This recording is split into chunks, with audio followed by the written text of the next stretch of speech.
Praise lord. అందరూ తప్పకుండా వినండి. తగ్గని రోగాలతో బాధపడుతున్నావా? డాక్టర్ గారు నీ రోగం తగ్గదని చెప్పేశారా?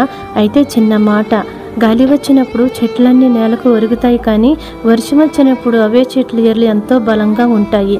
అనారోగ్యంతో నీ శరీరం బలహీనం కావచ్చు, కానీ నీవు దేవుళ్ళో ఉంటే నీ ఆత్మ ఎంతో బలంగా ఉంటుంది. అయితే యెషయా గ్రంథం 38వ అధ్యాయం 1వ వచనం.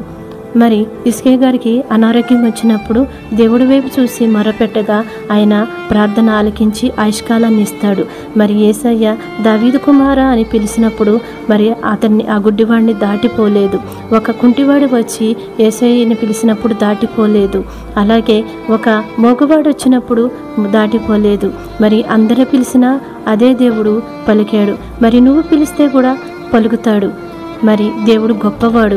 ఆయనకి పిల్లలందరూ కావాలి. పిల్లలంటే ఆయనకి ఎంతో ఇష్టం. మరి నీవు దేవుణ్ణి నీ పూర్ణ ఆత్మతో, నీ పూర్ణ హృదయంతో ఆరాధించు. పిలువు. నీ సమస్యలు మనుషులకి చెప్పుకోవద్దు, దేవునికి చెప్పుకో. మరి ఎలాంటి రోగమైనా తగ్గిపోతుంది. నీ ఆత్మ ఎంతో బలంగా ఉంటుంది. నీ శరీరం కూడా బలంగా ఉంటుంది. బైబిల్ చదువు. మరి దేవుడిని స్వీకరించు. ఆయన అడుగుజాడల్లో నడువు.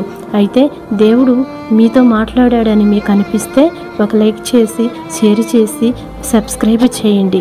దేవుడు మిమ్మల్ని దీవించును గాక. అనారోగ్యవంతులు ఎందరున్నా కూడా వారికి యేసు నామములో స్వస్థత కలుగును గాక. ఆమేన్.